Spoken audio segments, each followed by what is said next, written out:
en vacances, mais sans votre animal de compagnie. Ça peut arriver.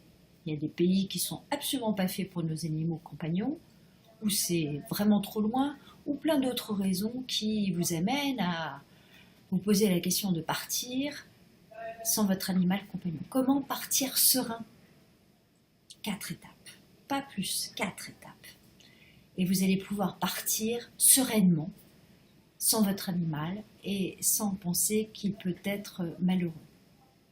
C'est ce que nous allons voir dans cette vidéo. Je suis Marie-Catherine Barre, cothérapeute animal, et je me propose de vous connecter grâce au peuple animal, plus profondément à l'essence même de l'être. Donc vous partez en vacances sans lui. Comment faire? Nous avons 4 étapes. 4 étapes simplissimes. La première, c'est de prévenir. Ne prenez pas votre animal compagnon comme si c'était un objet. Il comprend. Simplement, il faut adapter votre langage à sa façon de comprendre. Comme je vous l'ai expliqué dans une autre vidéo, j'utilise des mots images. Donc prévenez-le que vous allez partir et prévenez-le du temps de votre voyage en nombre de dodo par exemple ou en nombre de repas pour lui.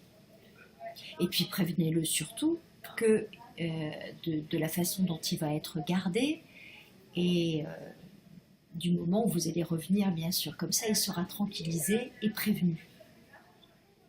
La deuxième étape, c'est de trouver la personne correcte pour s'en occuper de votre animal. Sur Internet, vous pouvez avoir plein d'adresses d'accueil en famille.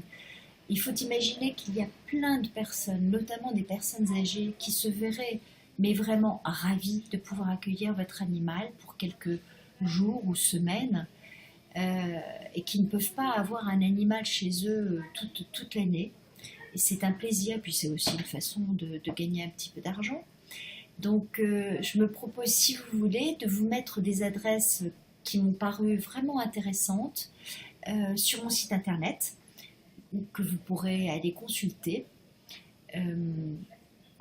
Mon site internet qui est donc votrekinésiologue.fr, et je vous mettrai plusieurs adresses d'accueil de famille qui m'ont l'air vraiment très sérieux. La troisième étape, c'est d'utiliser les élixirs floraux. Comme je vous l'ai expliqué, l'élixir floral va aider à un état d'être, un état émotionnel, qui peut être un petit peu embêtant, comme de la tristesse ou un peu de dépression.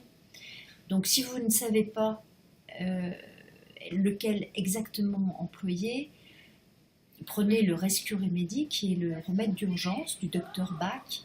Vous lui mettez 3 gouttes matin et soir les quelques jours avant votre départ, le jour du départ, et vous donnez à la personne qui va s'occuper de votre animal la petite bouteille pour qu'il continue à en donner pendant 1 ou 2 jours. Vous verrez, c'est absolument incroyable la façon dont votre animal va réagir. Il sera tranquille, tranquillisé, non stressé. Et puis la dernière chose, dernière étape, de prendre vous-même un remède d'élixir floral si vous vous sentez un peu stressé, un peu triste de le laisser derrière vous. Comme je vous l'ai expliqué, l'animal compagnon est le reflet de nos états d'âme.